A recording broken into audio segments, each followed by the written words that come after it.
and it's a very important topic for us French as well. Actually, I remember very vividly when in the COVID-19, we all realized that when the Taiwanese plans stopped, the French plans stopped as well. And it was a very big thing also for decision makers in France. But since then, we have witnessed an acceleration of history, I would say, in terms of fragmentation of the trade worldwide, but also sometimes also weaponization of trade. And some days we are thinking maybe there are no rule book anymore in terms of trade, and especially for new technologies. So indeed, the question of the geopolitics, when we think about semiconductors, is now more and more important. If you are an industry decision maker, if you are a scientist, if you are a politician, today you cannot think about semiconductors while not thinking as well about the geopolitics. So that's why the topic is very important, and we are very happy to organize this event. So I just want to also introduce, of course, our distinguished guest. So first of all, I want to welcome Mr. Wang. So Mr. Wang is a distinguished professor at NSYSU. So you're working on memory and logic circuit design, if I'm correct. You're also the director of Taiwan NSTC Chip for Age program since 2023. But also we have the honor of having you as one of the coordinators of one of the workshops for the scientific dialogue between France and Taiwan. Of course, it's the semiconductor workshop. So thank you for your efforts and for your contribution, and thank you for being here today with us. Then I also want to welcome Mr. Chang. So Mr. Jeremy Chang, maybe some of you already know him. He is the CEO of a very famous think tank, which is called DCET, Democracy, Society and Emerging Technology.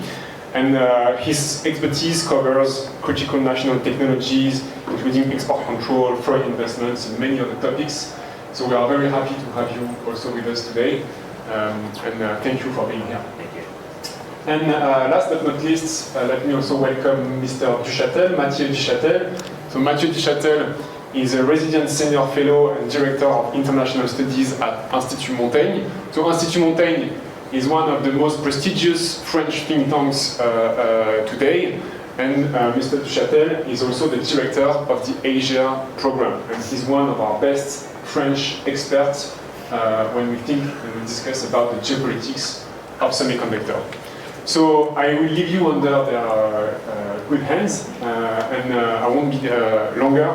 I just want to finally thank Clémence, because without Clémence, this would not be possible. Clémence is the person behind every Science Bubble Tea. She's the one organizing this. So thank you, Clémence, for organizing this, but also for moderating the discussion. So I give you the floor.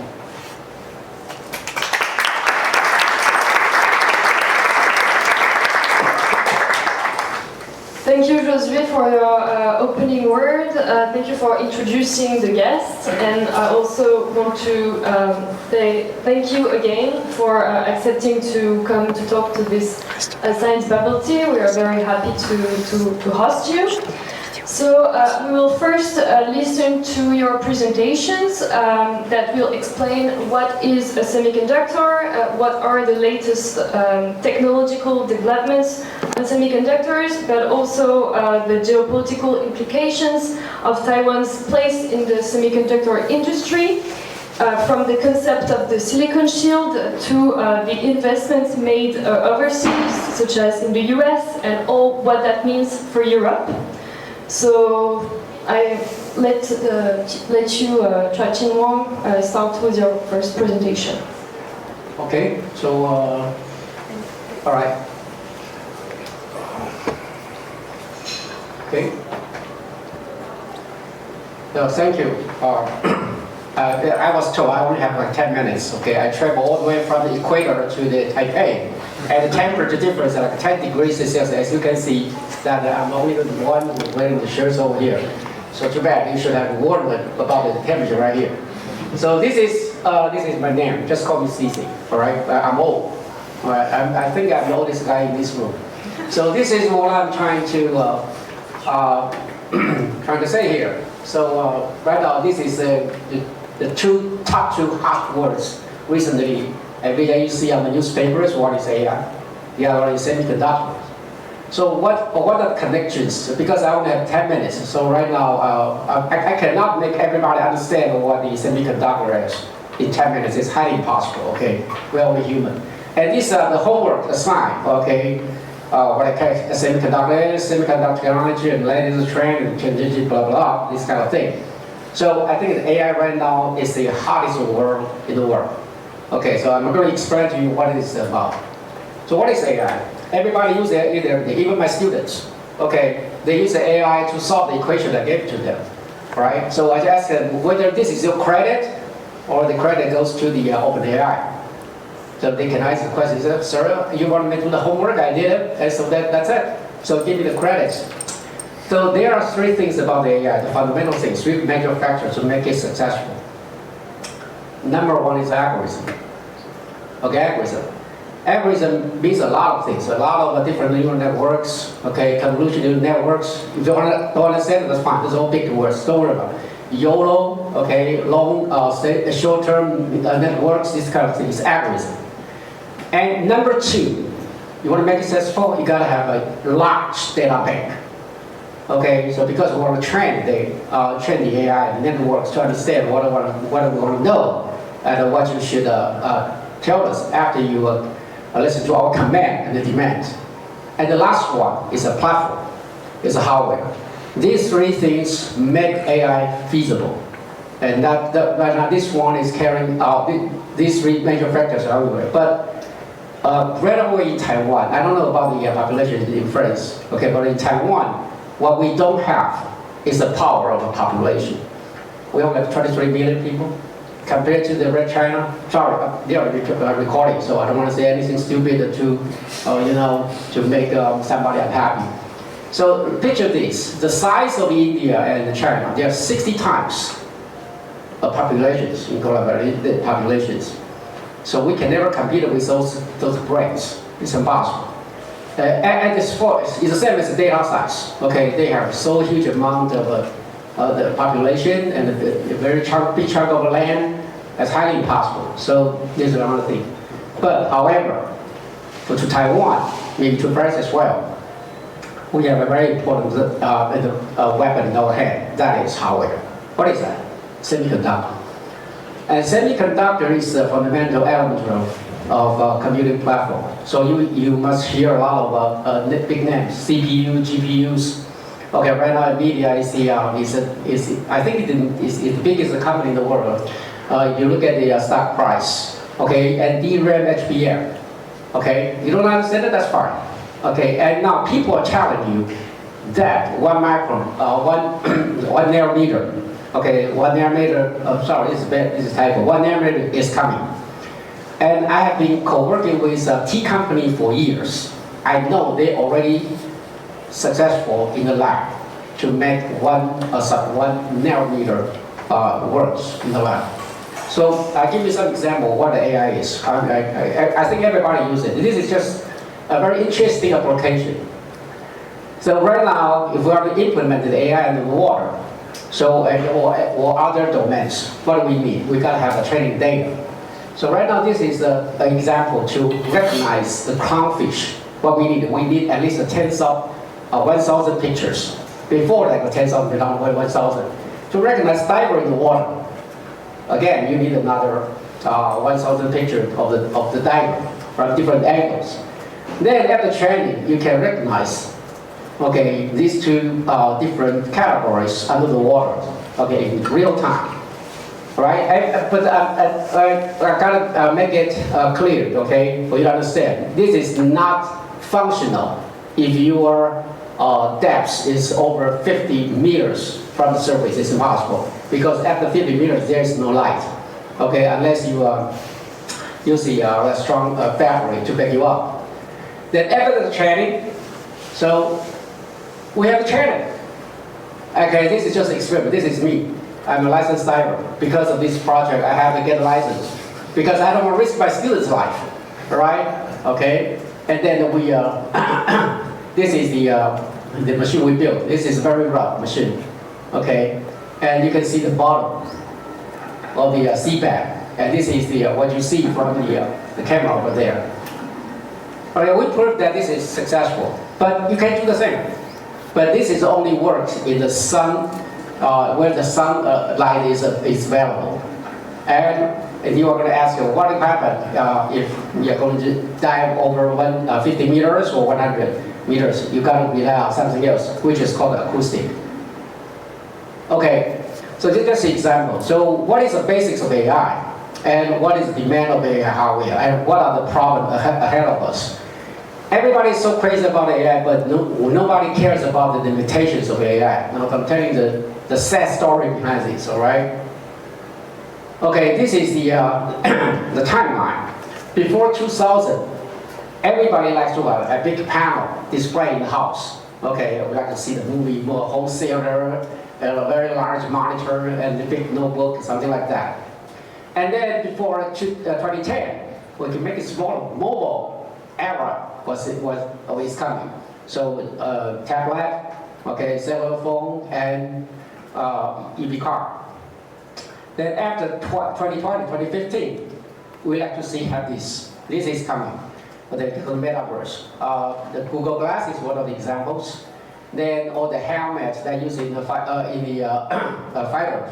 jet, something like that. We are going to need ultra-low AI sensing. It's everywhere. All right. So this is the conceptual architecture in the future for the AI. So right now we know the cloud. So all the students, all the professors go to their ChatGPT every day to find out the solution from the cloud. And we use the edge. Edge AI is that for the user application, my notebook, your iPhone, this kind of thing. But in the future, we need something else. This is called the end point AI. It's equipped with all the sensors in the terminal, and they are always on. For example, the gyros, microphones, speakers, and temperature watching, and even the personal health conditions. Okay, but however, we gotta face the fact. This is something serious. It was a report. It was a report published in 2020. It's a long time ago. 5 years ago. It's a long time. Okay, look at the number of it. This is the carbon footprint, carbon dioxide, the emission, and the flight from New York to San Francisco back and forth round trip is about 2,000 pounds for each trip. But back then, this is only 200 million parameters trained. Right now, the size of the training is over 7 billion. Okay, this was about 5 years ago. It's about 300 times of the flight between San Francisco and New York. Think about that. And the emission of carbon dioxide means that it's proportional to the electricity you need. So the first thing we run into is a power wall. And all the politicians, because they're recording, I don't want to talk about it, something is really stupid, all right? When every city say they want to have a data center, AI center in Taiwan, that means we need a power plant everywhere. It's highly impossible. Okay, it's highly impossible. All right, this is the future that we can foresee. There are always on sensing. Okay, notebook, smartphone, smart city, okay, medical, automobile, and smart retail. This is very interesting. That's an unmanned store. Okay, right now it has become an experiment in Japan. All right, and you want to know semiconductor. Now I'm telling the truth. This is a fact. Advanced node is not equal to the optimal solution. Because when it comes to the user, we like to have product which is cost effective. Okay, that is, we care about the CP, CP value. So for the hardware, okay, to carry out all the computations, we like go for advanced technology node. 3 nanometers, 1 nanometers, 2 nanometers. Right now we have a plant, the T company plant in Kaohsiung, that's 2 nanometers. And the cost is high, and this one is designed and devoted to the cloud. But for those users, end users, we like to have something affordable because we don't have very deep pocket. We don't have deep pocket like Jeremy. All right, sorry. Jeremy is a wealthy young man, but I'm a poor guy. I don't have that kind of pocket. So I like to go for what? Okay, legacy technology, which is affordable. All right, and this is the market size. Wow, I stole it from the reports. So this is the size. Just look at it. And every forecast tells the same story. Okay, it's going straight up the rocket high to the sky. Okay, but you gotta be aware of these major demands of AI chips: high performance, low delay and latency, because we are not that patient to wait for your answer. We like the answer right now, and for special applications. Okay, this is all the AI chips that will be developed in the future. For the super large, okay, that is for the server side, and this is for the user side, the edge computing. Okay. Don't go to the market and bet on your everything on this paragraph. Okay, I'm not responsible for that. All right, now I'm telling you some real facts. Okay, you never read it from newspapers. The first thing that we have a problem with AI is that the power, and the second one is the memory more. Because we need more memory for the computing power. We need more storage to keep all the data we develop. But the thing is, right now, who is the one who is the king in this background? South Korea. I got to admit this fact. Look at these top three of the high performance, high bandwidth memory provider: number 1, number 2, and number 3. Okay, none of these are in Taiwan. This is a fact. We say that we are the best semiconductor provider in the world, but there is something that right now we are way behind. Okay, that is memory part. And for any CoWoS or CoWoS S or CoWoS L, this is processor, this is memory. All right, so we are working on it. Okay, Taiwan government, sorry, is working on it. And then besides the memory, what's the other part of the AI? Processor. Okay, look at these big five. NVIDIA, of course, number 1. AMD, number 2. Google and Intel, they are struggling. Okay, number 5 is Taiwan company. I don't know, name it, and maybe you want to know, but it's not a good idea to say that. Okay, but the thing is, NVIDIA right now occupy more than 90% of market share. Okay, even the vice president visited us about 2 weeks ago. They say they were struggling as well. How about Type 2? Type 2 is that we are not going to develop general purpose processor. Why don't we just focus on something special for the spatial domain? It's called the accelerator of the AI. Okay, and this is a memory. Okay, this is all the big players over here. So memory will be used to develop a different way too for the auto usage, server space, and AI systems. Okay, these are the chips I developed in my lab. Just an example. This is a wafer, and if after you dice and package, you'll be able to get it. This is a very old-fashioned way to develop the semiconductor. Right now, it's not good enough for the AI in the future. Okay, so what we do? Taiwan's position. Okay, Taiwan is the only country I think right now can give a full supply chain in AI chip and the chiplet. Chiplet means that we're going to put a lot of small chips together, okay, just like build a house. I'm going to show you, build a house.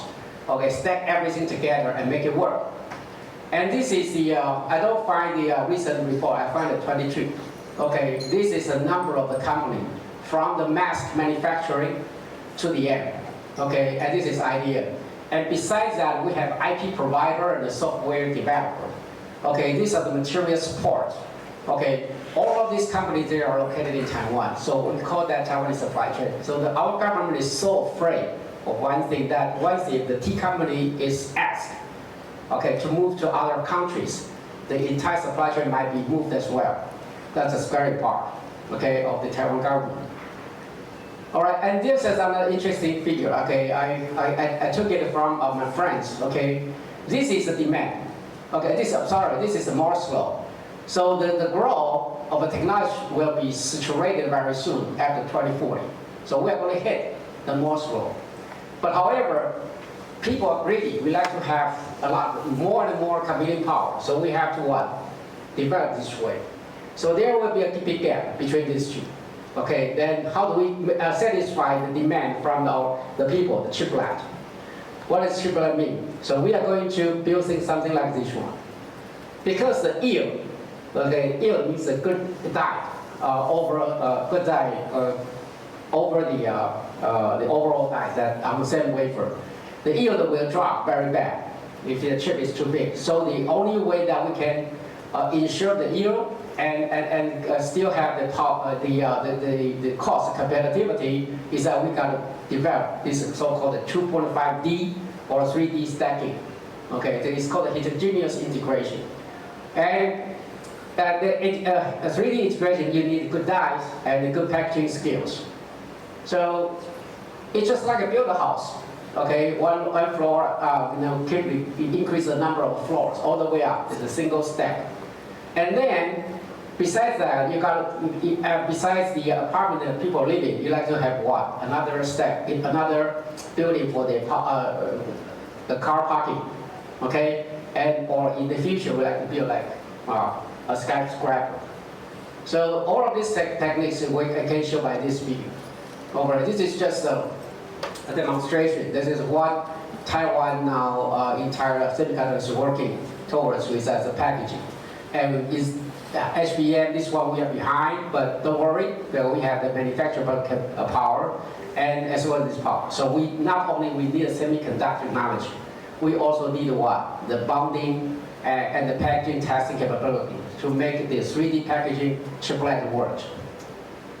I think this is the last slide. Okay, remarks. So right now, Taiwan is #1 in manufacturing, particularly in the advanced technology node.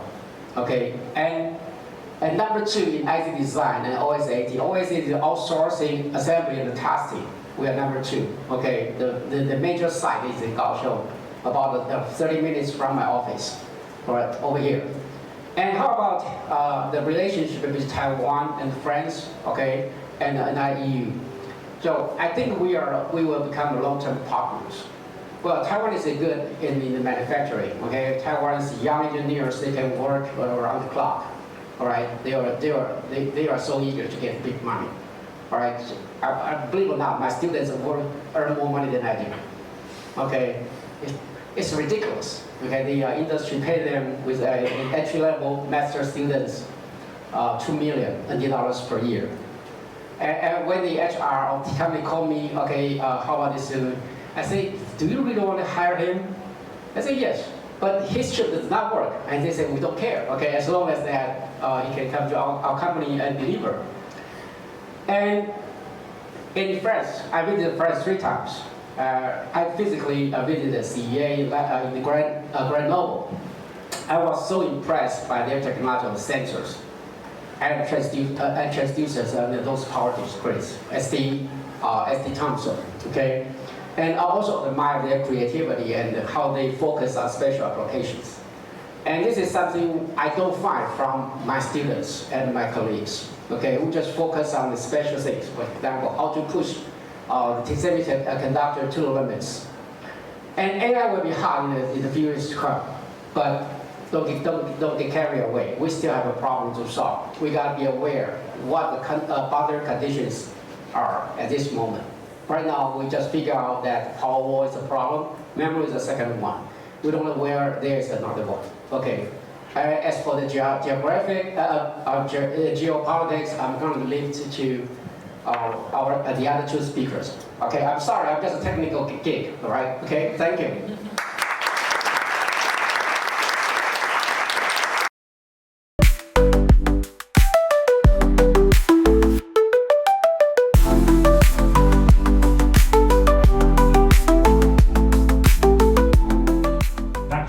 Has been very concentrated here on this island nation.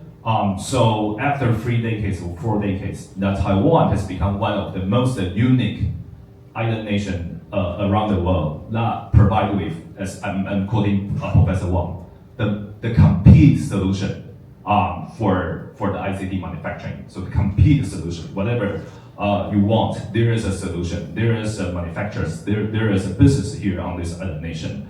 And so Taiwan become very irreplaceable and indispensable for the world. And now, because we are just as Professor Wang mentioned, we've been entering into the era of AI. this is just the phase one of the era of AI. Our way of life, or even the whole human civilization, is going to be dramatically changed in the AI era. And so semiconductors has been seen as one of the most strategical or critical components. Maybe not, I cannot use the components. Maybe I should use the term infrastructures for the AI. So Taiwan's position has been seen as the very, very critical now. This is very unprecedented. We haven't experienced this moment, especially after the escalation of the US-China great competition and after the pandemic. Everybody started to notice about the importance of semiconductors. So this is a very, very unique moment, because previously, when nobody was caring about Taiwan, even though Taiwan already has a huge position there in the ICT or semiconductor manufacturing, but now everybody focusing on, okay, this is very critical. We need to regain the capacity of manufacturing this critical infrastructure for the AI now. So everybody started to pursuing of reshoring, onshoring the capacity of manufacturing semiconductors there in your own countries, US, Japan, and even the EU. So there's a European Chips Act, and then we recently have a European Chips Act 2.0. All the purpose of this policy is really the same. So because the future is going to be very, very hugely impacted by the geopolitical situation, and nations are competing each other by weaponizing the interdependent relations, and the semiconductors is going to be a very critical part, and everybody wants the capacity of manufacturing and developing it. Taiwan is, we have to face this challenge from now on. But there's still, there's still many. The other way around. Where is the sensor? Oh, this way. Okay. Yeah, so we still have to, try to categorize what kind of the challenge that we have been facing as policymakers. So if we want to provide with the solution for our governments, or want to provide with the agendas for our allies, what kind of issues, what kind of challenges that we have been facing. I think we can categorize our challenges in three parts. The first challenges might be really domestic challenges. The domestic challenges very frequently use the term 5 lacks. So we've been lacking of 5 elements. Those are the electricities, because the power consumption there isn't. This is a very narrow, tiny items that we don't have enough power, electricity capacity here, and waters and lands and limited resources here on this island nation, and even the shortage of both the skilled talents and even laborers, because the demographic is shrinking now. So these are mostly unmanageable issues now. But in bigger pictures of our challenges in terms of the geopolitics, there we can categorize into 2 parts. The challenges from PRC and the challenge from our allies. PRC challenges mostly compared to a very traditional. It's not a new challenge. It has been a challenge for Taiwan for decades. Since we're still facing with the PRC might be very aggressive. They might attack Taiwan. They might cross the Taiwan Strait. But during the past decades, our relationships was kind of complementary to each other. Taiwanese capitals and Taiwanese business, especially the ICT manufacturers, was the major powers that invested in the PRC in the beginning of the 90s. So whenever the PRC was industrializing themselves, Taiwan was a major power, helped the PRC become the center, the hub for global manufacturing. But however, when they are more and more powerful, so their policy is kind of replacing the foreign companies' role, and they want to domesticize, they want to indigenize the whole supply chain. inside the PRC. So the IP theft or subsidies that have been creating subsidies. Local governments and central government there is in China are, there are some endless of the subsidies that have been put into the industrialized worlds. So that make a huge issue about overcapacity now. And also the economic coercion, because the PRC is really a country that good at weaponizing the interdependent relations of the supply chain. So these are the general issues that we've been facing, but we've been facing these challenges for decades. So especially if comparing with the European policymakers, I kind of confident that Taiwan has some kind of experience of overcoming this kind of challenges. But the new challenges is another story. So another challenge is like when I mentioned about now everybody pursuing for the capacity of manufacturing semiconductors there in the hometown. And then the traditional outsourced business model might be going to the end. The US is keeping asking Taiwan to share 50% of the advanced node there in the Arizona. So TSMC, so T company is speeding up their investment there in the soil of America. And Japan, Europe also has similar policies, although the scale isn't not big enough, but still this Western governments is pursuing the semiconductor manufacturing capacity as well. The grand challenge is how should Taiwan friendshore? So we don't use the term offshoring. When our friends say we want to reshoring, for Taiwan it might be offshoring, but we don't use the term offshoring. We use the term friendshoring because we still think that if we can manage this path, and if we can manage this agenda, if we can jointly to create this kind of agenda, there's still a solution for achieve the win-win goal. So we use the term friendshoring for especially for these like-minded countries. So now, friendshoring. So this is just kind of a concept. And then we still have to discuss about so what is the strength for Taiwan? If Taiwan wants to play this card, then Taiwan should have a card. If the card is a political card, apparently we don't have enough political power.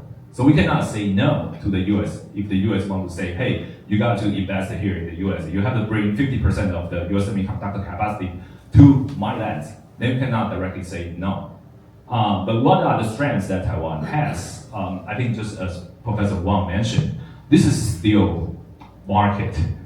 This is still economic rationality because Taiwan has become the hub for semiconductor manufacturing and developing for the world is simply a outcome of economic rationale. Because manufacturing and developing the semiconductor, so again, this is the comprehensive ecosystem. This is not about only one company. This is not about TSMC. This is about hundreds of SMEs, each of the companies providing with different kind of very, very specific solutions for this supply chain. So in combined, the ecosystem here is still irreplaceable and is still the only ecosystem that can run itself efficiently without receiving subsidies. And semiconductor manufacturing industry is the most expensive industry of the world. Historically, you cannot see any other manufacturing industry that kind of expensive. If you are keeping investing on the industry by the financial resources, then there's a question, how do you achieve the goal that you don't need the subsidies So this is still a huge issue for the Western countries, including our European friends. If you see the chart here, this is the first year that each of the countries started about their industrial policy to create the budget, to create the subsidies for subsidizing the semiconductor industry. And if you see the scale, the amount of the subsidies, of course, the US is the first. And France is number 4, besides to Germany and Japan. But you look at the percentage of the GDP, and you can notice that how large it is, especially like for Japan. Only in the year of 2022, Japan created like 0.7% of their annual GDP are for subsidizing the semiconductors manufacturing. But the TSMC went to Kumamoto, there created a fab. That was just that was just a legacy process. So even one country providing with even close to 1% of the annual GDP to subsidize the industry within 1 year, and you can still not achieve the efficiency line. And so this is kind of a long-term investment process. And on the other hand, you cannot just subsidizing one company. If you want the complete solution there in your soil, then you might need to, subsidizing at least dozens or hundreds of companies there. But how to achieve the efficiency goal is still a very difficult issue for the policymaker to solve.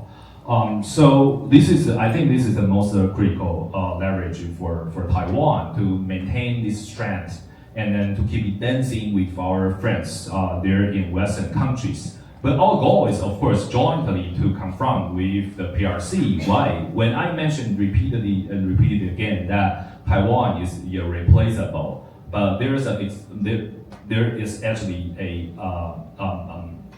another story there in China.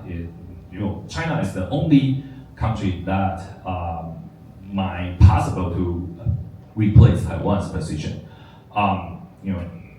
This is a long story, but in the past 3 decades, Taiwan has been facing these challenges for a long time, and many of our industry has been already loosed and be replaced by the PRC. And now the PRC is accelerating this kind of absorbing and replacing process, not only absorbing and replacing Taiwan's industry, but they are mainly targeting replacing and absorbing the European technology and companies, private sectors, and supply chain, Japan, and the United States. So, and very successfully to replace us because, the endless subsidies and the brutal competition inside the Chinese ecosystem, and they created the huge capacity of their end products, for example, like EV cars.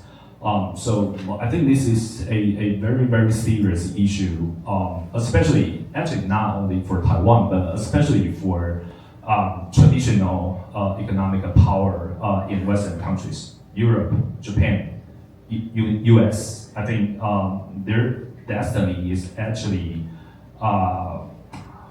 the future of these traditional industries. I don't think there is a bright future. So we are, kind of proposing we need a joint movement. We need a joint policy to confront this PRC grand strategy in order to make sure we are still survive, and in order to make sure we can still jointly dominate the future of AI. Because this is still the competition between different ideology, and we are the believers of democracy and freedom ideology, and we of course believe that the democracy still should be the dominant ideology for the era of AI. So this is a urgent call for all of our my dear allies. So this is the policy recommendation I want to give to all of you. It's too wordy, so I don't want to explain again. Just generally, my concept is right, 4 eyes for everybody. Like, Taiwan is irreplaceable and indispensable because the comprehensive supply chain ecosystem is here on this island nation. This cannot be easily to be copied and replicated outside of Taiwan anywhere besides to China. And so, what is Taiwan's grand strategy for now? I think still strengthening and deepening the interdependent relations with most of our Western allies is still I think the #1 goal for Taiwan. And if we can deepen the interdependent relations each other, we can create a better resilient world in the future, especially for securing most part of the supply chain here in the democratic country. I think might be still one of the few solutions for all industrials to still survive. So inclusion of Taiwan might be a very, I think, I want to more and more propose this kind of a concept or this idea with my European friends. Now because especially when the PRC is more and more weaponizing their supply chain, from the rare earths to the recent case about Nexperia, a Dutch semiconductor company. And you see barely that European has a very, very powerful solution to confront with the PRC's economic coercion. If the European doesn't weaponizing your part of the policy or your part of the supply chain, I cannot see you can stop that the PRC is flooding your market and is replacing and absorbing your position of the supply chain. So because the automotive industry is collapsing, so that the European semiconductor industry is collapsing as well. Traditionally, NXP, Infineon, ST Micros, Bosch, those are chip makers for the cars. They are making car chips. Why they don't perform very good? Because the European car industry is collapsing. So it has been absorbed there into the Chinese car ecosystem. So if we don't stop this trend, if we don't cut off this flow, I don't think there is any other solutions for European industry to keep it survive. So inclusion of Taiwan. If Chinese is weaponizing their semiconductor supply chain, there's a solutions here in Taiwan. And Taiwan's scale is very small, so you cannot find that Taiwan can compete with you. But Taiwan is very good at scale up the capacity for the clients. We scale up the capacity for China. We are now scaling up the semiconductor capacity for the US. I can see there is still a possibility that Taiwan is providing with the scaling up solution for the European industry. So this might be the key takeaways I want to provide with all of my client, my participants and audience here. Thank you so much for listening. Thank you.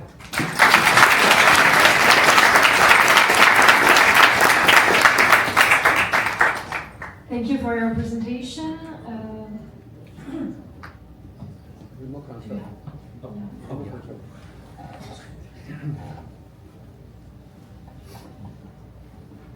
Okay, it's your turn, Mathieu.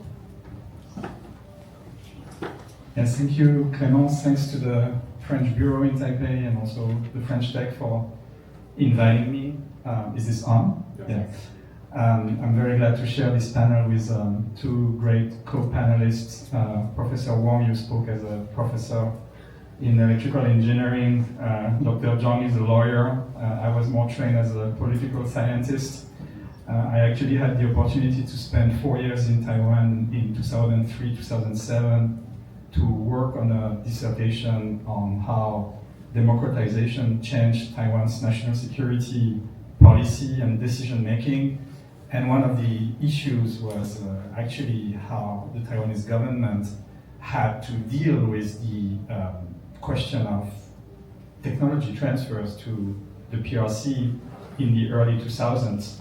So I touched upon the question of semiconductor policy from a security perspective, at the time, and that was when the Taiwanese government articulated the doctrine of 2 generations in advance, always on Taiwanese soil. And interestingly, we are still in this debate, not only in Taiwan, but also in Europe as well, with how to manage technology transfers and how to deal with unfair practices regarding technology acquisition. Today I'm looking at the semiconductor industry from the perspective of geopolitical risks and very much also together with the European Commission from the perspective of how the next EU Chips Act, which is in preparation and will be presented as a draft by the European Commission next summer, should adjust to the international reality. And actually, I want to thank Jeremy and DCEF for being such great partners in exchanging information and views on those issues and bringing a Taiwan perspective into the European debate. We actually have the same the same map of China in our slides. Geopolitics is a vague concept for many people. Actually, everyone has a view about geopolitics. I think it's not completely useless to define it, and I would tend to think of geopolitics as a sort of superstructure that is overarching and that determines our policies in many areas. And from a European perspective, when it comes to the semiconductor industrial policy, I think geopolitics is essentially, and it's the same for Taiwan, the geopolitical games played mostly by the US and by China when it comes to expanding influence and power. I think geopolitics is about power and influence, and not all states are pursuing geopolitical policies. Many have to adjust to a geopolitical environment, and I think to a large extent it's the case of the European Union and many European states, that there is a geopolitical superstructure to which our policies in the areas of industry, innovation, managing technology transfers need to be adapted. I think Jeremy already made some of the points I was planning to articulate here, but from a European perspective, there's usually 2 ways to look at it. I think the first one is we need a new approach to industrial policy because we need to adjust to China's leadership ambitions in the semiconductor sector, in many other sectors as well, but for what it matters here, for the semiconductor sectors, and because Chinese policies create huge market distortions because they are not only driven by market demand, but driven also by huge state intervention in many of those sectors. And we're starting to feel the heat when it comes to legacy chips. I think it's coming to Europe now. It's going to intensify in the next coming years, and I would expect some policy response by the Europeans at some point, maybe in the area of trade defense, highly possible, also in other areas such as industrial policy as well. And the other driving force is just the dynamics of US-China competition. And here, you have 2 elements. The first one is that basically Chinese industrial policies forced everyone else to also adopt industrial policies, including the United States, and it was clearly not the DNA of the US, even though the Defense Department created a lot of demand for a lot of tech actors, so in a way it's policy intervention, but not like we are seeing now, and not like we have seen under the Biden administration with the CHIPS Act. There is no strategic intention to build on US soil for security reasons, but also for reasons of maintaining US competitiveness in the world. So that kind of forces all actors to also adopt industrial policies. But the other area, and that's why you have Huawei on the slide, is because there are very strong policies that affect technology transfers. The whole area of technology transfers in the semiconductor sector has been completely securitized in the past 6 years, and it really started with Huawei. There were always regimes and restrictions for semiconductors, as they are an important technology for the defense sector. But what came together in 2019, 2020, when the US launched its Huawei 5G campaign and actually realized by testing different things that the key vulnerability of Huawei was its reliance on imports of Western technology. After that came a whole series, and we're still in the middle of that, of gradually expanding the scope of semiconductor technology transfers controls with intense impact on third parties, including European companies, including the T company that you mentioned, both, but including European companies as well. So that's how the European actors are affected by geopolitics. Now, if I zoom in on Europe and Taiwan, and I want to make a number of points regarding EU-Europe Taiwan relations, and think through the question of how we are interconnected and what are the kind of risks and opportunities in the Europe-Taiwan relationship going forward. I think historically, what has been driving the relationship has basically been the market. You can make that point, I think, convincingly. Some key European players played a role in the emergence of TSMC, helping with research, helping also with investment, right? You mentioned Philips. Philips was actually a key investor when many other investors were a little bit worried about the construction of the model of contract manufacturing for semiconductors. And that has been the stories in the 1980s, and in a way it's still continuing.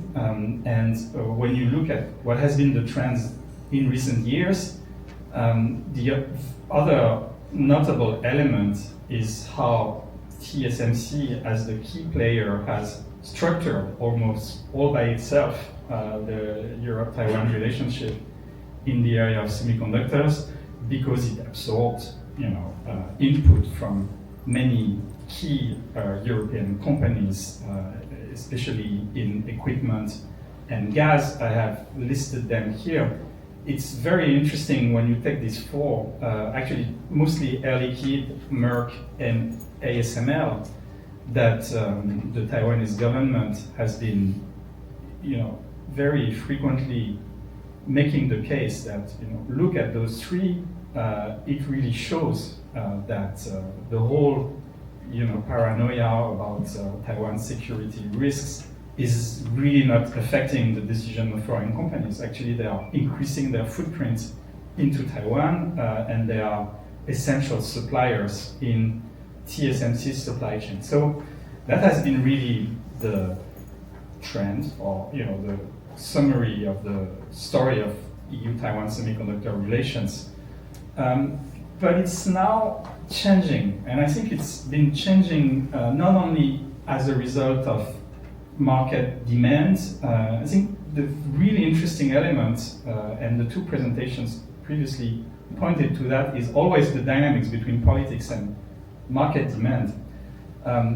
What has been remarkable in the past 2 years is the rise of Taiwanese investment across the European continent in the semiconductor sector. I think everyone has heard about TSMC being attracted to Germany, to Dresden, with actually very interesting ecosystem effects that go beyond Dresden. And what I think is important here, in the case for market demand was successfully made to TSMC, But there was an element of government intervention. It would not have been possible, arguably, without the CHIPS Act and without the state aid that complemented the offer.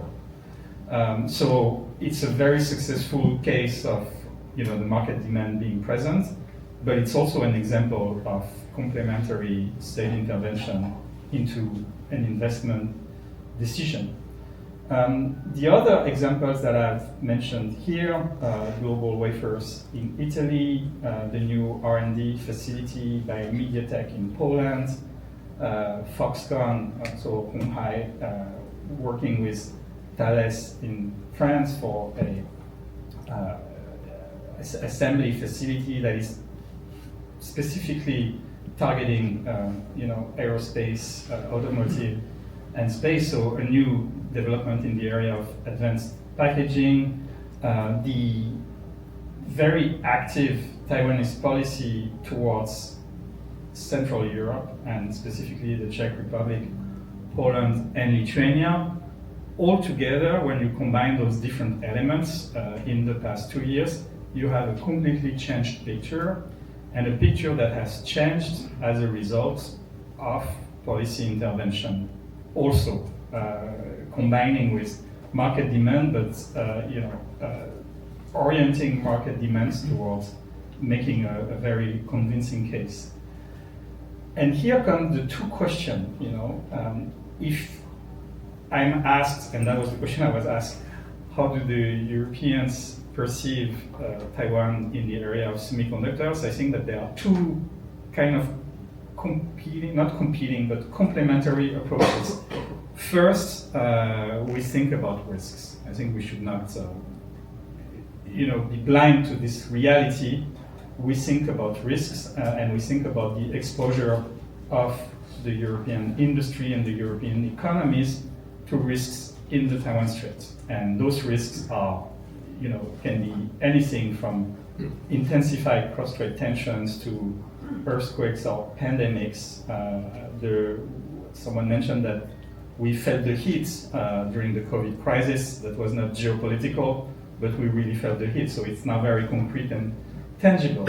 And when you think about those risks, I think first it's about the functioning of the semiconductor sector in Europe, which is still 10% of the world total revenue. But it's beyond that. It's also about some very specific sectors that are highly dependent on access to Taiwanese industrial products.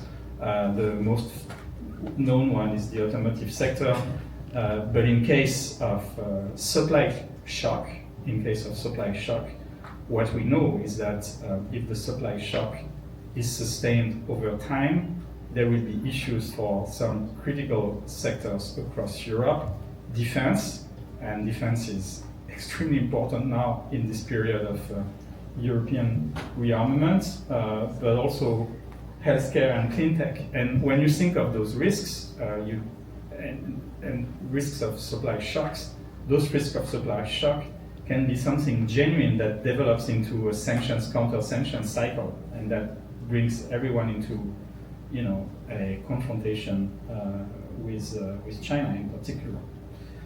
And one point I want to make here is that in Taiwan, when you reverse the perspective, the demand in Europe is seen almost entirely as demand driven by automotive, and I think ESMC in Germany has sharpened this perception. But it will change in the next 3 years because Europe is very active in building and in supporting the construction of data servers across the continent and supercomputers that will generate a new form of demand that was absent in the past few years.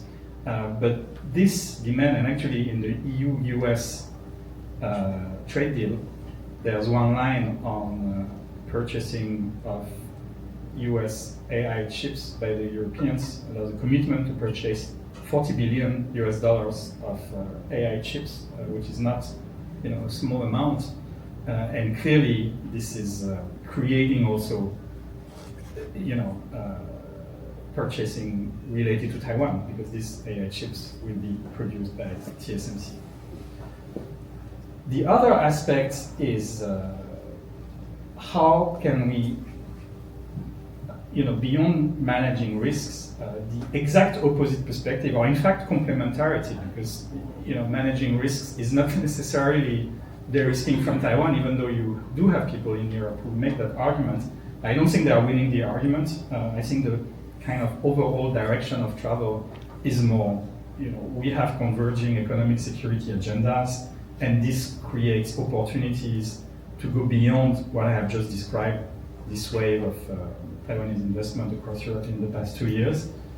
And we do face, similar threats to our economic security that creates a very strong argument for actually deepened exchanges, not only in the form of cross-investment, even though I think it's important and there's a need for more, but also because the new European policies, I think the most important element of background of this is the fact that Europe has completely changed when it comes to industrial policy, and we're only seeing now the beginning of it.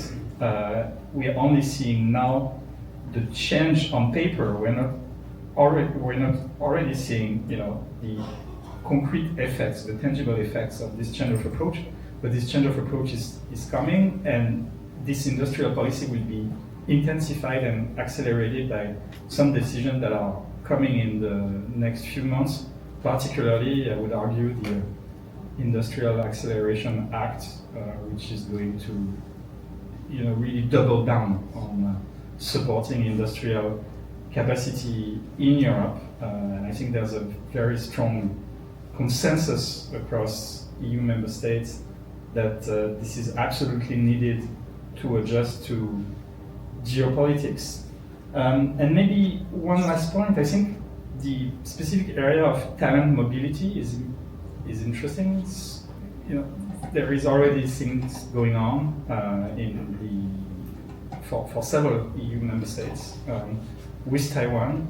I think we do face similar problems. Of course, there will be a competition for attracting talent once talent has been trained, and Taiwan has very strong arguments. But I think in terms of training and developing exchanges, there is quite a lot of space, and what we have seen in the past few years will definitely intensify, which is a very good thing. So I spoke quite long, but no one was really very disciplined with time, so I thought I could be not disciplined either. So thank you for your attention.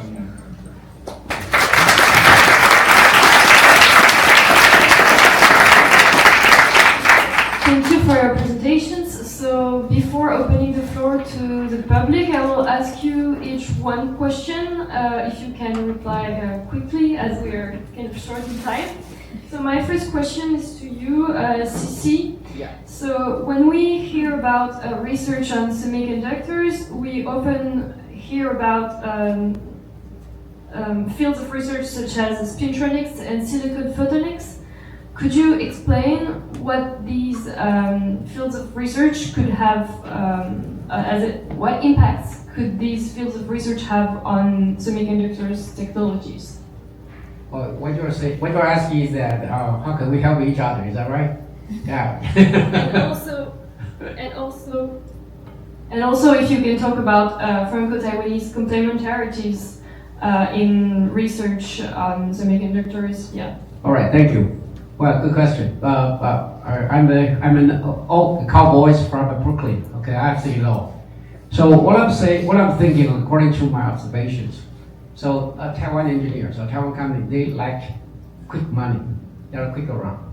So they don't have that kind of patience. Or Chinese is even worse. Or I'll talk about that later. So without no patience, all the companies, okay, are only a few big dinosaurs. They are willing to spend a lot of efforts and resources for the long-term research. And besides that, about 90% of Taiwan companies, they like quick money. Okay, they follow the mainstream. Okay, for example, cellular phone, displays, this kind of thing. But I found out something interesting in Europe, not just in France, in Germany as well, because I have a good friend in Germany. Their culture that they are willing to sit down and do focus on special research for a long time, particularly in the material sciences, particularly in the sensors or transducers or actuators, that kind of thing.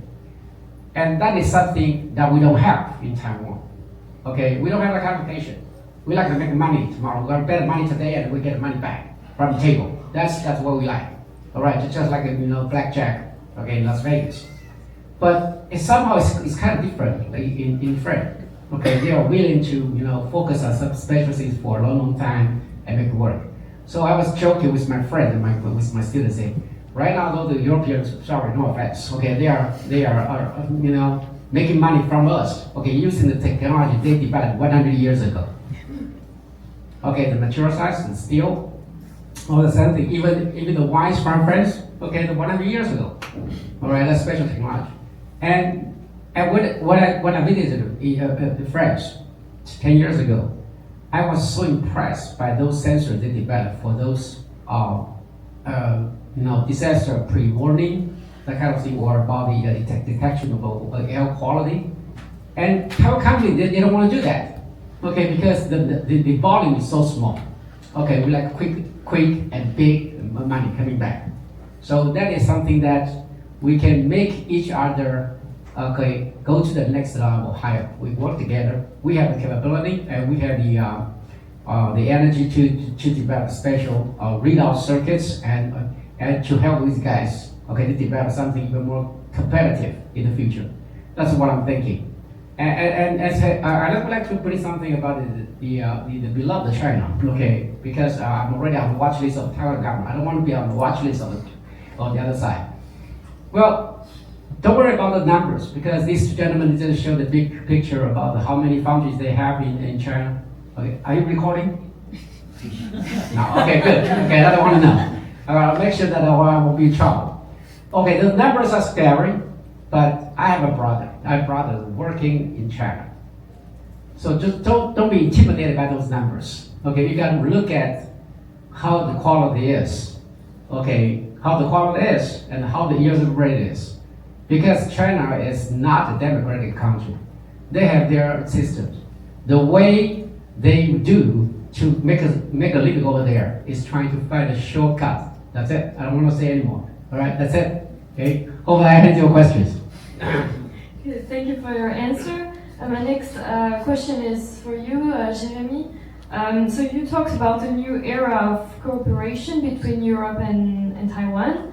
Could you give us more details about the opportunities, apart from investments?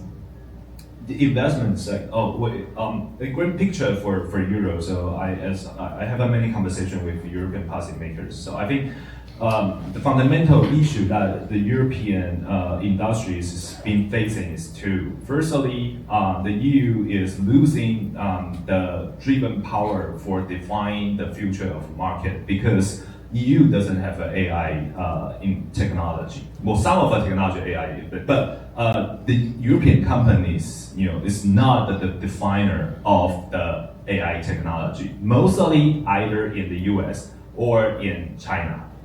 So if the EU cannot, there's no private sectors that can define the future of the industry or the market, it's going to keep it suffering from without the huge added value part.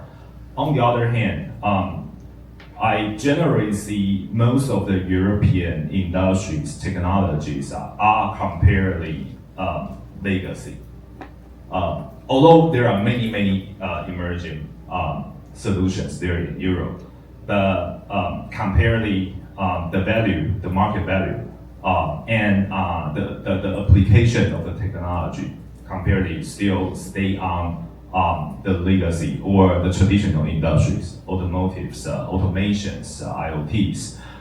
Those are tangible industries, tangible legacy industries. And the most suffering part is this part of the supply chain is very fastly, rapidly to be replaced by the Chinese industrial strategy.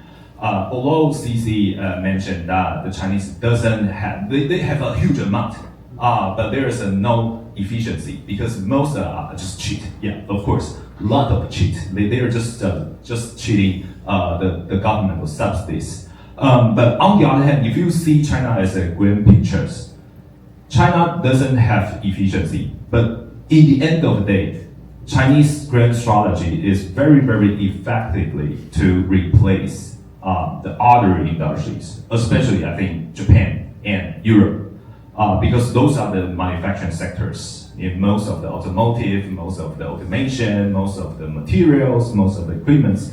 These are the manufacturing tangible technologies is very, very effectively to be absorbed or be replaced in the end of the day by the Chinese industrial model. So Mathieu mentioned Huawei. Huawei is a very, very huge monster for absorbing the Western technology now. So Taiwan, what is Taiwan's possibility? Again, so I would like to emphasize, you should see Taiwan as an alternative for maintaining your resiliency. If the EU is want to survive, I only see one solution repeated again. More hawkish trade policy, more hawkish economic security policy to secure the market, to secure the industry, stay maintained there in the European soil.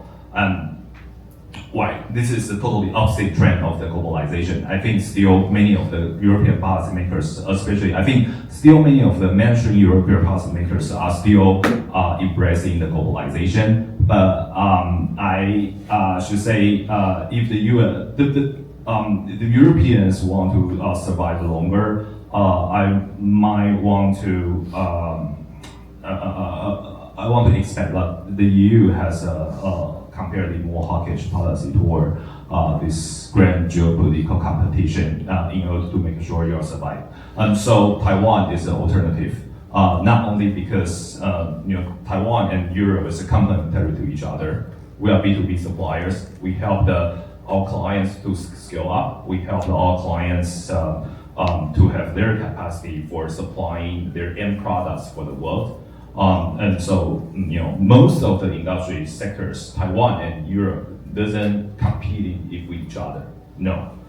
So if the relationship between these two regions is complementary relations, I can see there's many potential for collaboration. And I don't see Europe as a fretful partners like that country. So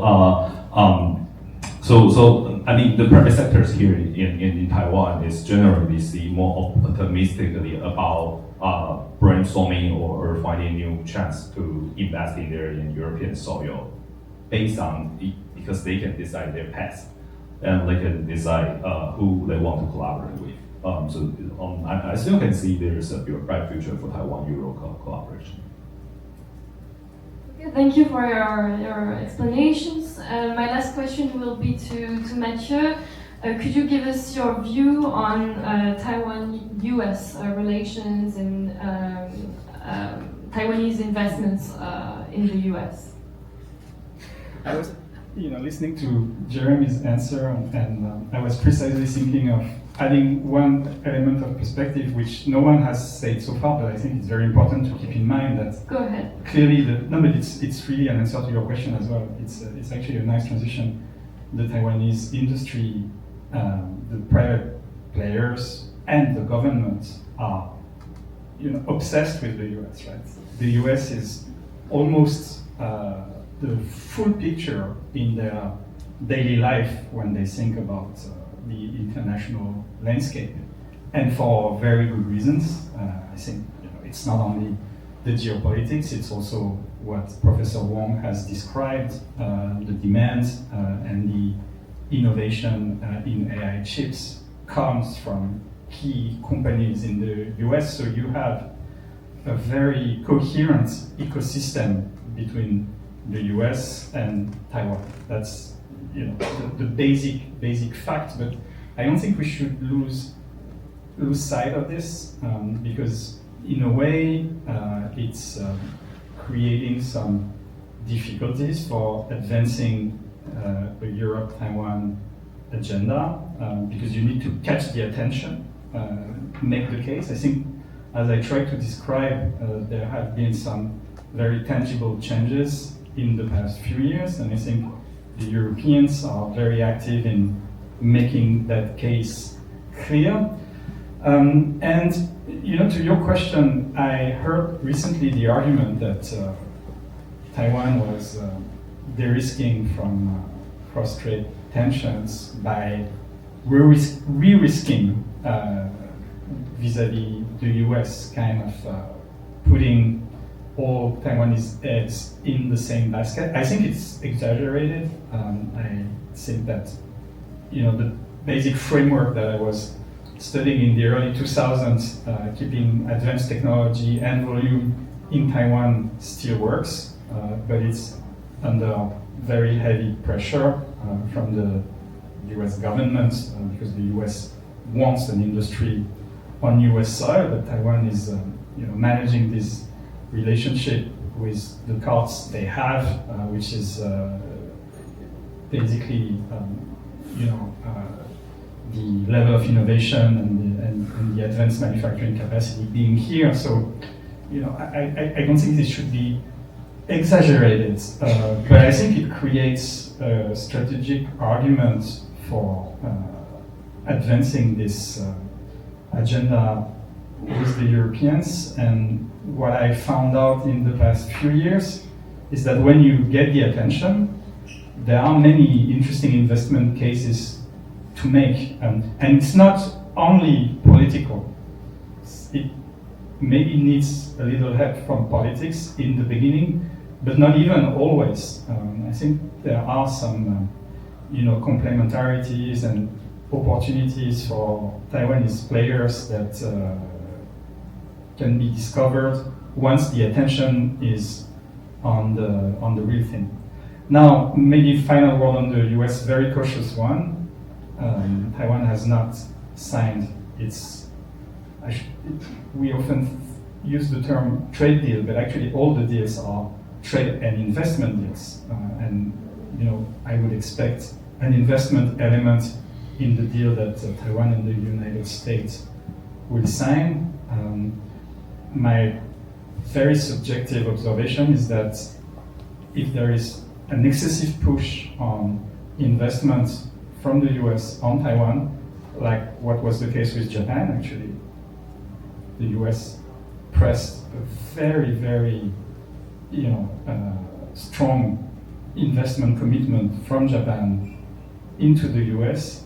I think it could have some, it could create some backlash in Taiwan if there is too much pressure on the investment side.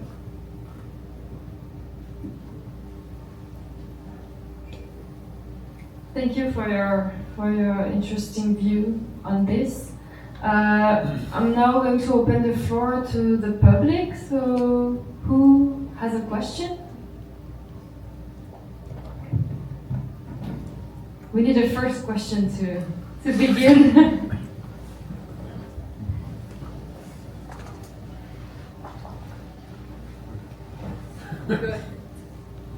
So I'll be the first volunteer. Because what struck me in all of your interventions is that multilateralism has not been mentioned never mentioned in neither of your all three presentations. I guess it's because the trade rule book is something nobody believes in anymore. But from an economic perspective, do you think that this could be one of the greatest challenge also for the innovation and technological advancements in the future, which is that, of course, in the recent decades, there was some kind of correlation between, free exchange and deregulation of trade and liberalization of trade among nations, and on the other side, very sharp increase of technological innovation. If we close the boundaries, if we close the frontiers, if we add more tariff barriers, etc., could be one of the main factors of endangering the innovation and the technological revolution of the future in itself? Or can we live in a world where we have infinite technological innovation, but also more and more barriers, more accommodation. So I don't know who wants to answer the question, but This gentleman. Look back to the history. I think history always repeats itself. I think so. There's a circulation. Whenever the Cold War just finished, everybody was expecting that this is the end of the world and we're going to have a peace moment for eternally. And then so globalization and the related concept of ideology has become the mainstream for the past 3 decades. But eventually we don't see this is a sustainable solution anymore. So the history turned back again to the Cold War or like a wartime period, the ideology domain dominating the most of the policymakers might say. Again, history just repeats itself. There's a circulation. Half of the part is globalization. Everybody looking for a peaceful moment, and people collaborate with each other, diminish the any kind of boundary for trade, for exchange. This is a very optimistic mode for human beings. On the other hand, human beings always change into another mode for competing each other. Each of the way has the way for achieve innovation. If we don't have a boundary, then everybody take benefit from the globalization. This is true. On the other hand, I don't think that innovation is going to be stopped if there is a Cold War period mode, because during the Cold War period, because the competition, great nations competing with each other. So this is another acceleration of the technology innovation based on people want to kill each other. So I'm not very optimistic about the human being's future, but this is just a very, very natural circulation. Happen, repeat again in the human civilization.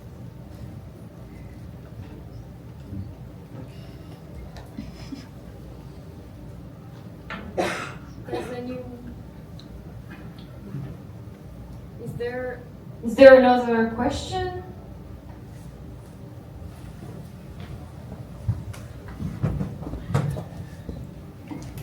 Hi, good evening, presenter. Thank you for all three of you guys' perspectives. So my president likes making deals. So on the concept of Japan making a $550 billion investment to the United States, can that be a way where Taiwan can also make a deal with the United States to help, one, reinvest into the United States and then help reassign judges to the appellate body? Because the appellate body of the WTO has been defunct since, I believe, the first Obama administration. So if we assign judges for that, can the assignment of judges help prevent the complete takeover of Chinese goods spreading across the world?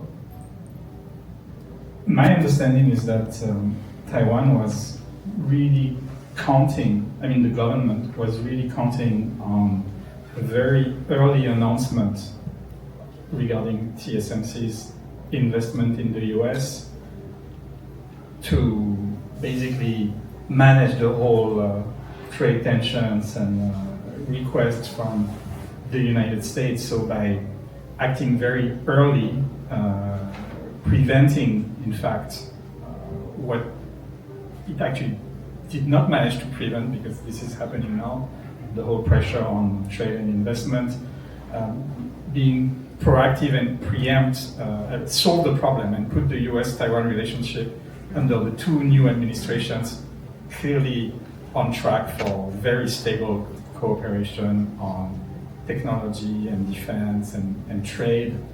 And I think it was excessively optimistic.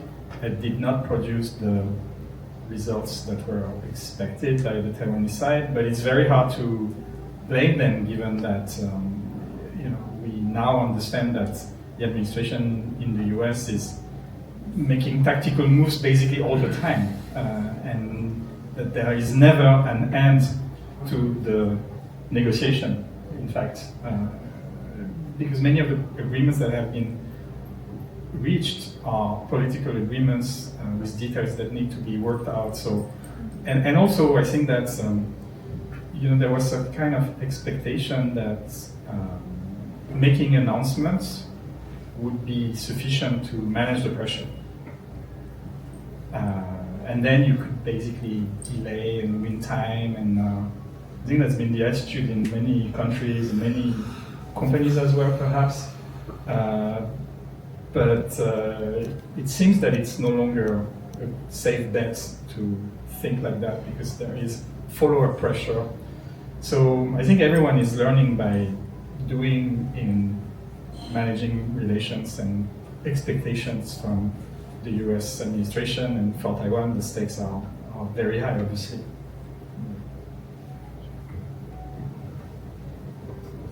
All right, I'm not sure whether I understand your question, but I was invited as a international chair professor by 4 Indian universities. Okay, that's a long story.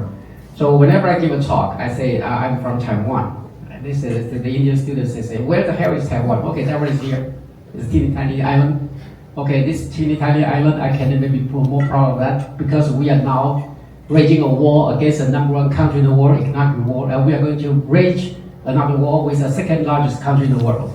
Okay, so I'm so proud of it. So let's go back to the US part. Yeah, I gotta admit that. Taiwan is in the shadow of the US. No problem at all, because we buy a lot of weapons from the US government. We also we are forced to do the investment about the chip factories in T company in Arizona. I was there physically, 2 times to check it out. But I never worry about that kind of embarrassment. Well, honestly speaking, because I have close friends in the T company, they say it's a sick joke. Okay, all the equipment, they are calibrated and all the recipes are fully checked. Then they ship the machines to US. Okay, so all the secrets, all the recipes, the parameters are working in Taiwan. They ship it to US. So about the investment, okay, well, because it is the product of the political games. Because the big boss Donald Trump, he has to do something to brag about how he has done for the great make America great again. And Taiwan has no cards to play with the big boss over there. So we have to act like what he wants, so that we are going to get more weapons or more defense support from that big brother.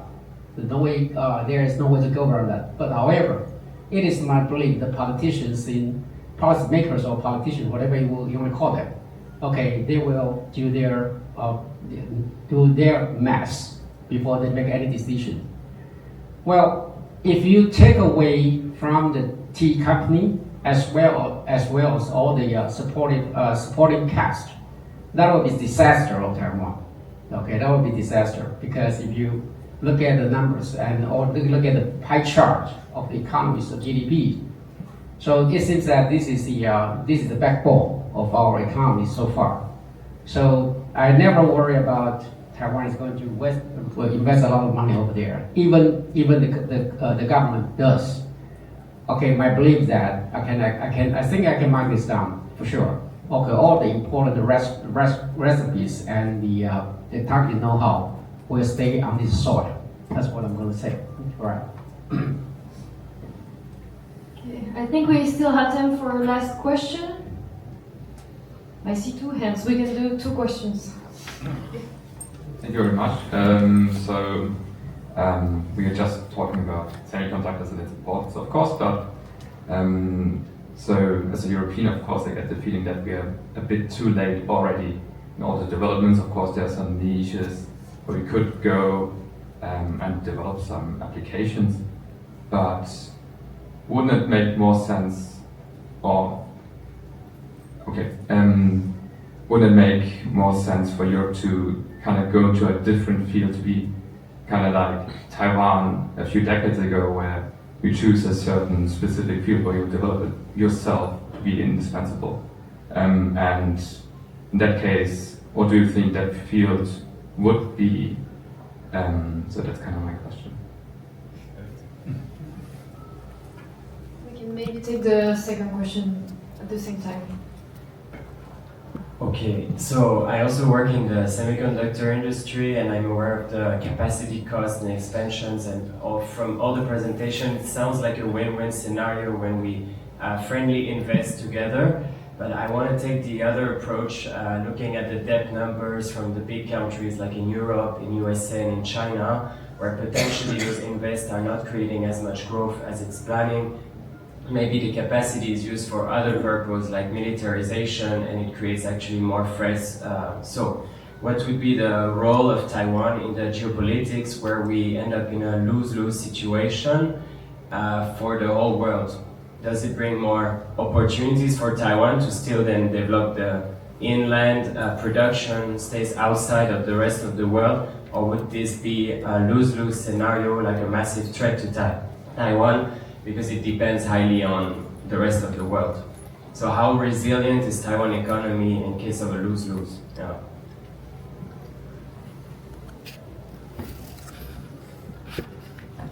Who wants to start?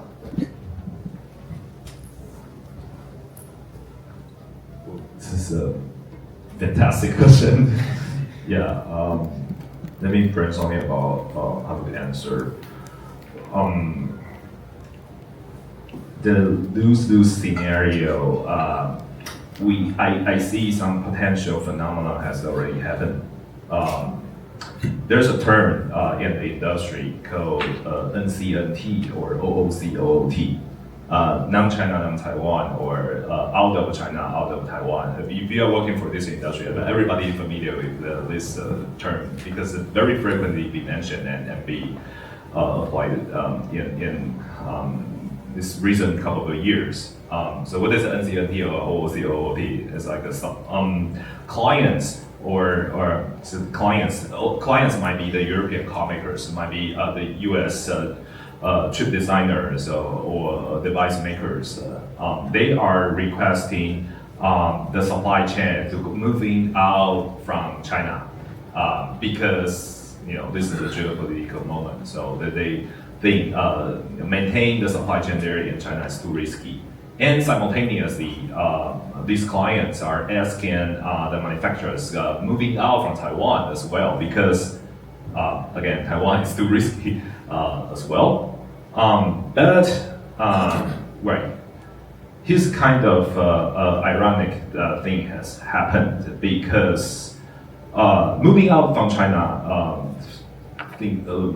I think it's like a rationale because de-Chinaization might be a long-term solution for maintaining the whole supply chain capacity because we've been witnessing that China has been replacing our position of the supply chain and more and very rapid speed. So if you want to still maintain most of the supply chain capacity outside of China in order to compete long-termly with China, so I think this is a wise solution.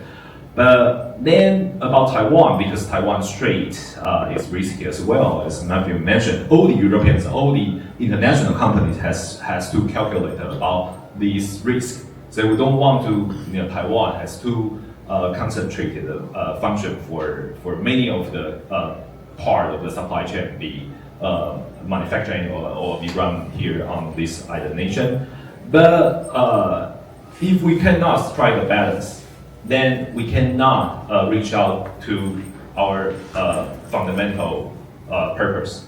Because currently, most of the part of the supply chain, either in China or in Taiwan. If you're moving out from China, then where are you going? If you're moving out both from China and Taiwan, and where are you going? Ideally, you should be going back to Europe, should be going back to the US. But that actually hasn't yet happened. Again, because of the market, because of the efficiency, because of the cost. So, from my point of view, that is kind of a lose-lose scenario for everybody. And so my solution is, again, I think the ultimate goal for the European policymaker to settle is, I think it's correct, because you want to reshore capacity back into Europe. But it takes time, because 30 decades after 30 decades, the Euro doesn't have an industry. Then maybe you might take another 3 decades, or maybe 1 decade, if you are ambitious enough, 1 decade, but it still takes time. Then how do you manage this kind of speed?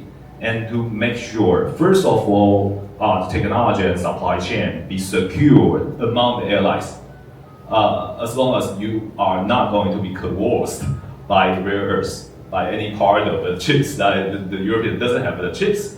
And then I think the second step might be, okay, we can keep finding there's any of the solutions of the applications for the emerging technology there in Europe, because I see there's still many potential there in Europe, quantum technologies, and especially quantum technologies. Those are the potential would be developing and be diffused from a European original technology.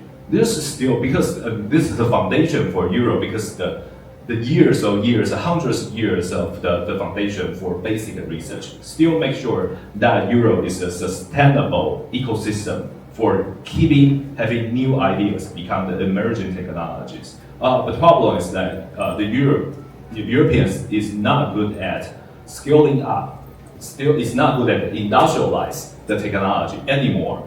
So this might be the first lesson, and then first homework for the European policymakers to brainstorming how to make sure the original technologies be developing there in the European soil can be scaling up into industrialized, capable products from Europe, and then to attach to the global market, and so that you can leverage Taiwan, because Taiwan is B2B. We always want to make a quick money, and wherever our clients ask us to go, we just go to our clients. So this is, I still think this is one of the very, very few solutions for both of our sides to survive in a comparatively a long term.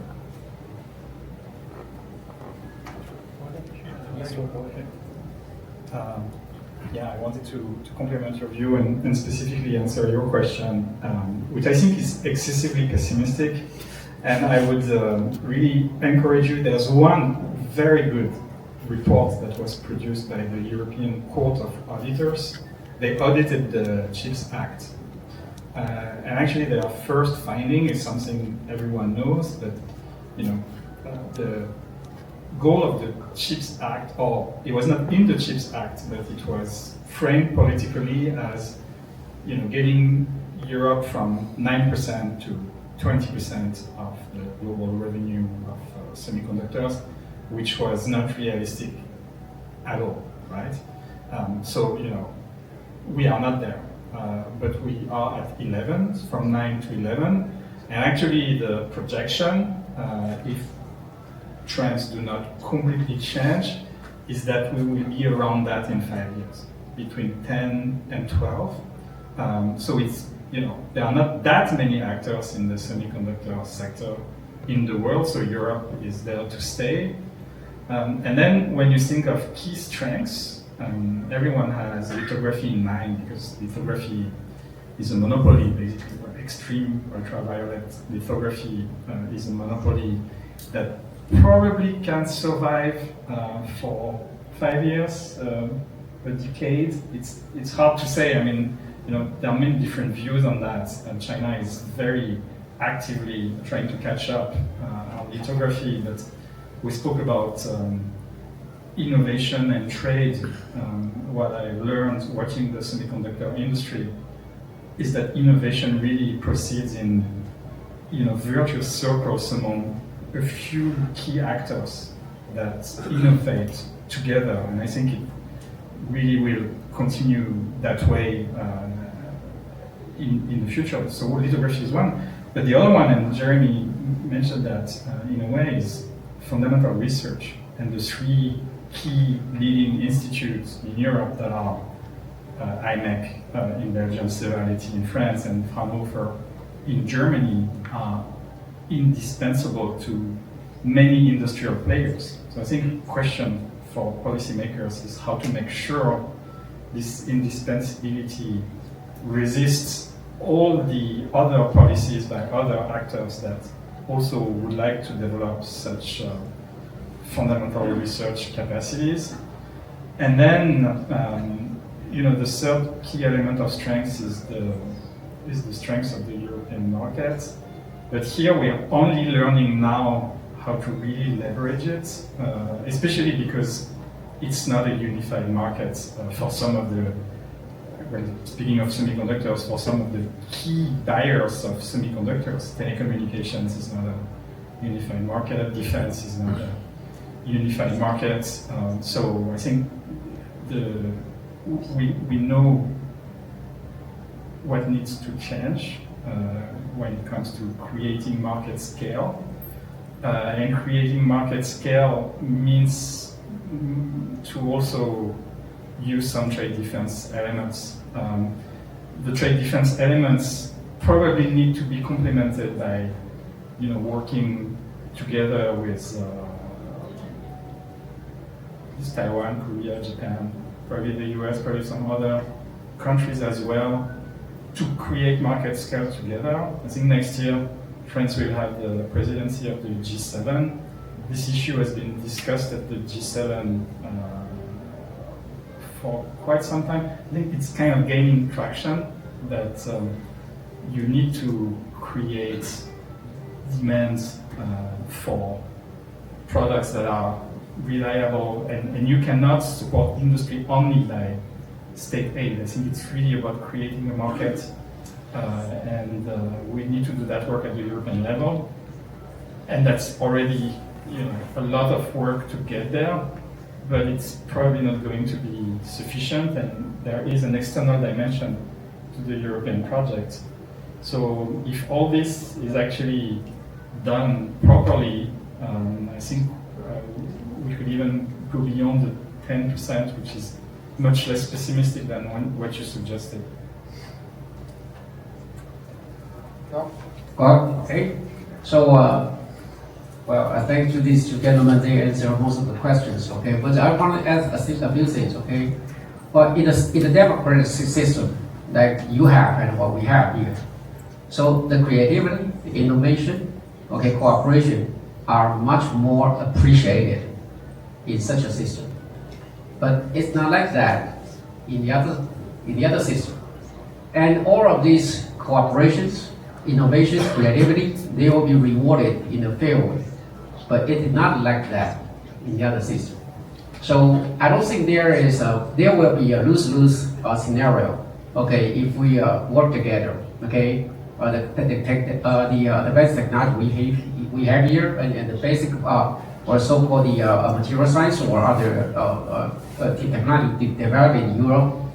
So I don't think there is any possibility that we are going to face a scenario like a lose-lose scenario. So I never worry about that part. Okay, I always think in a positive way. All right, thank you. Okay, thank you for your valuable insights. I think it helped everyone understand the influence of semiconductors capabilities on geopolitics, to understand the dynamics of investments, and also the place that Taiwan can play within economic security strategies.